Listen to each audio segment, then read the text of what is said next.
So, today I want to talk about everything good about the Star Wars prequels. There's a lot of things. People, when they first came out, people did not like them. And I think that they missed a lot of stuff that was actually good with the prequels. And there's quite a bit, and I'm hoping I'm driving while I record this, so I'm hoping I can get everything from memory and I'm not skipping anything. So let's get started. New planets of so back in the original Star Wars we had a planet of all desert, another one all ice, and so now in the prequels we have planets of all water, planets that is all city, one planet that is being torn apart by gravitational forces, so it's pretty much a lava planet. That's awesome.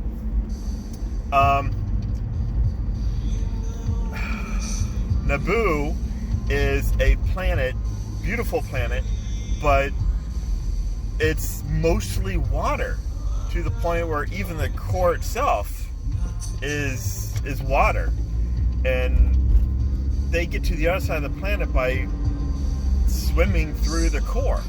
That's cool. So more things about the prequels that are awesome. Christopher Lee, he is always awesome. And Count Dooku at the end of episode 2, when he's flying his solar sail, which is awesome, when he's flying that back to Coruscant, it takes a good 30 seconds to a minute or so for him to do that.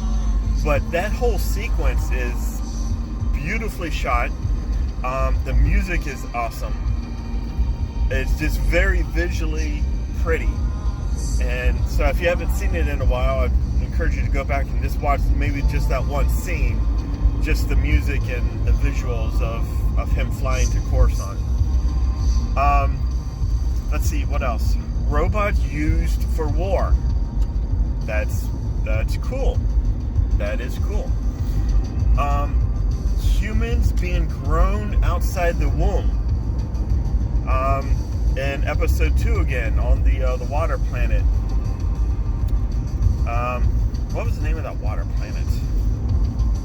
Camino. They have a whole bunch of clones being grown outside the womb. That's cool. That's cool. Clones themselves. Darth Maul's lightsaber skills.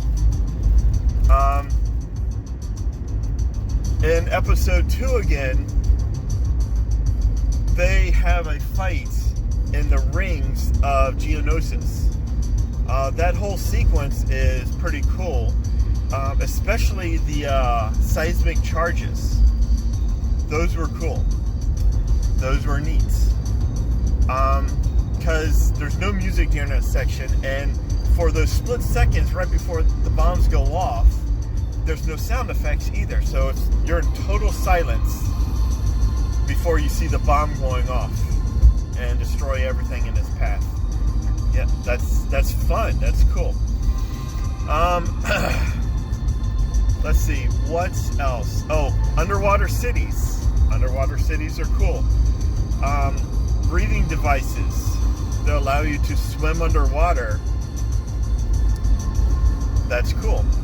And they're so small, you just put them in your mouth and you're good to go. And you just carry them around. Like, swimming underwater is going to be something that you do quite a bit. Shoot. So, I know there's more, but that's what I can think of right now. And don't get me wrong, there's obviously bad things in the sequels and things that it did wrong, and I will probably cover that in another video in the future. But for starters, I just wanted to say everything that was awesome and cool and fun about the prequels. The arena trial, they have 3 different monsters. Each one is killed a different way, and the heroes are connected by chain to 3 columns, and each one escapes a different way.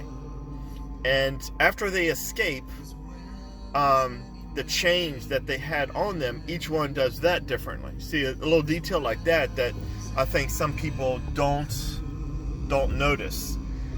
She was able to pick the lock and get out that way, whereas Anakin still had the chain with him. And Obi-Wan Kenobi lost the chain, but he still had the cuffs on him. So it's just different things like that they make it a lot of fun to go through and watch these movies, and try to pay attention to the detail, because there's also stuff happening in the background that you don't notice as well. Oh, flying in through Geonosis for the very first time. When you finally look at the lands, you see Federation ships as well as these like mountains. But what you don't know at the time is that those mountains are almost like little mini cities.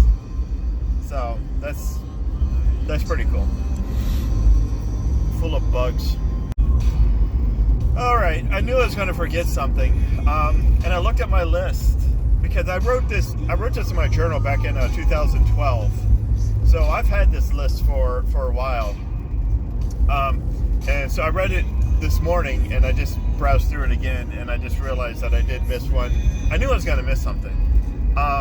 The forced pause in the lightsaber battle in Episode 1, where they're divided by an energy shield, so they're just feet from each other, but they can no longer attack. So the only thing they can do is stare at each other. They don't even have a conversation. There's nothing that they can do to convince the other one that they're right or wrong. It's at this point it has come to kill or be killed.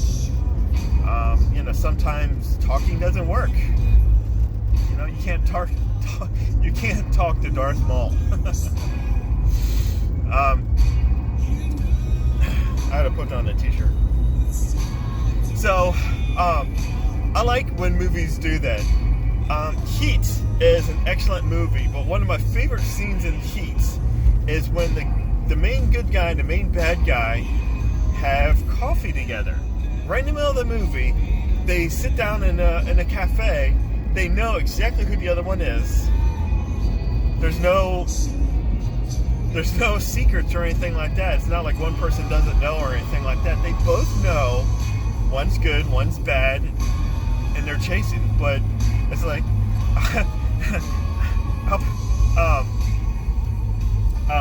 Pacino pulls him over and is like, "Hey, you want to go have a cup of coffee?" And Robert De Niro does it. It's great. But I like when movies do that, when the good guy and the bad guy, for whatever reason, can have a conversation, like right in the middle of the movie. Batman Joker did it in The Dark Knight.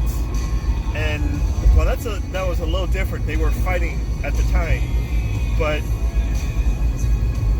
But I always thought that was really cool. Realistically, there's no reason why that they would do that whole energy transfer thing in the middle of a hallway. That was dumb, but it did give a little plot device to, hey, let's just pause the battle for 30 seconds. These guys are fighting hardcore. Let's just give them time to, like I said, they're feet from each other, but they can't attack. So what do? So that's another cool thing.